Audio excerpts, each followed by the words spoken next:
à toutes et à tous, bienvenue sur la chaîne Espace Formation. Dans cette nouvelle vidéo pour EDEC, nous allons continuer la conjugaison et aborder le participe passé. Oh. C'est quoi un participe? Un participe, qu'est-ce que c'est? Eh bien, le participe, c'est une forme verbale. Il ne se conjugue pas, mais il peut s'accorder. On a deux sortes de participes. On a le participe présent et le participe passé. Le participe présent, il s'emploie quand c'est une action qui est en train de se faire et il se termine toujours par ANT, en. Le participe passé, lui, c'est une action qui est terminée. Et alors, en ce qui concerne l'accord, il s'accorde parfois en genre et en nombre, donc féminin, masculin ou singulier, pluriel. Des petits exemples sur le participe présent. Si on reprend cette phrase, arrivant à la maison, il prépare un chocolat chaud tout en écoutant la radio. Vous vous souvenez, le participe présent, lui, il finit toujours par en, ANT. J'ai un premier participe présent avec le verbe arriver, arrivant. Arrivant à la maison, il prépare un chocolat chaud tout en écoutant. Écoutant est aussi un participe présent. Participe présent, la forme, elle ne bouge pas, elle s'écrit toujours comme ça, c'est invariable. Le participe passé, lui, alors on va regarder cette phrase. Arrivé à la maison, il a préparé un chocolat chaud et a écouté la radio. Arrivé, c'est un participe passé. Préparer, participe passé aussi. Et écouter, participe passé. Alors, on va voir ça un petit peu de plus près. On a le participe passé qui peut être employé seul. Et là, dans ces cas-là, on va l'utiliser comme un adjectif. Raconter une histoire. L'infinitif, c'est raconter. C'est le verbe raconter. Si on le prend sous la forme du participe passé, on va dire une histoire racontée. Agacer des personnes, l'infinitif, c'est agacer. La forme du participe passé, ce sont des personnes agacées. Et comme vous pouvez voir, eh bien, quand il est employé comme un adjectif, il fait comme l'adjectif, il s'accorde en genre et en nombre avec le nom qui complète. L'histoire. Une histoire, c'est du féminin. Donc, ici, mon participe passé, il va s'accorder. On va le mettre au féminin, raconter et eux. Dans des personnes agacées, des personnes, c'est du féminin et c'est du pluriel. Donc, je vais mettre mon participe passé comme un adjectif, on va l'accorder. Féminin, pluriel et ES. En ce qui concerne le participe passé maintenant, quand il n'est pas seul mais employé avec un auxiliaire, eh bien, il va permettre de former des temps composés et la voix passive.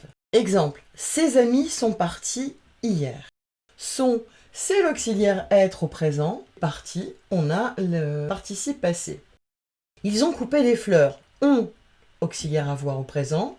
Couper, participe passé du verbe couper. Elle avait écrit une jolie lettre. Avait, auxiliaire avoir à l'imparfait. Et écrit, le participe passé. Donc vous voyez, parfois le participe passé s'accorde et parfois il ne s'accorde pas. Donc là, il y a des règles. On va voir ça un petit peu plus tard.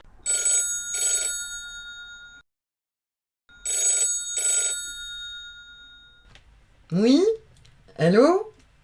Comment on forme le participe passé? Alors comment on forme le participe passé? J'ai essayé de faire une petite carte mentale. Le participe passé, comment on va le former au premier groupe et avec tous les verbes qui finissent par ER? Eh bien, il va se terminer par E. Couper, couper et E accent aigu. En ce qui concerne les verbes du deuxième groupe, vous savez, les verbes comme finir, quand on les conjugue au présent de l'indicatif avec nous, ça fait ils sont, nous finissons. Eux, c'est facile, ils se terminent toujours par un i. Franchir, franchi-i. Finir, fini-i. Par contre, les verbes du troisième groupe, c'est toujours un petit peu plus compliqué. Le participe passé peut se terminer par un u. Attendre, ça fait attendu u. Savoir, su, u. Devoir, du, u. Enfin, u accent circonflexe. On peut aussi avoir les participes passés qui se terminent par un i comme les verbes du deuxième groupe, comme sortir, sorti, I. Ou alors le participe passé peut se terminer aussi par un T. Dire, dit, avec un T. Il peut aussi se terminer par un S. Prendre, pris, par exemple. Et puis enfin, vous avez tous les autres cas. Le participe passé du verbe être se fait par été. Avoir, on le prononce U, ça s'écrit EU, mais ça se prononce U. Faire, fait, AIT. Les verbes comme ouvrir, offrir se terminent par ERT. Et puis tous les dérivés, hein, couvrir, découvrir, etc. Les verbes comme peindre ou craindre se terminent par un T. Naître, c'est particulier. Né, E accent aigu. Et puis mourir, mort. Bien, nous avons fini donc cette séquence. Vous savez ce qui est un participe passé, comment on forme le participe passé. Un petit truc, si vous avez un doute, si vous ne savez pas comment former ce fameux participe passé, parce qu'il y a quelques exceptions quand même, vous le mettez au féminin. Pour attendre, vous allez dire par exemple « ma sœur, je l'ai attendue ». Ça fera UE, au masculin, U. Pour le verbe dire, cette phrase, je l'ai dite. Vous voyez, au féminin. Donc, si je fais dite, ça veut dire que j'ai bien un T avant, au masculin. Pour le verbe prendre, par exemple, je vais dire ma valise, je l'ai prise. Au masculin, ça va faire pris, IS. Et bien maintenant, il ne vous reste plus qu'à aller vous entraîner sur les notions que nous venons de voir. Bon courage et à bientôt sur la chaîne Un Espace Formation. Surtout, si vous avez aimé, n'oubliez pas de mettre un pouce et de vous abonner de façon à avoir les prochaines vidéos.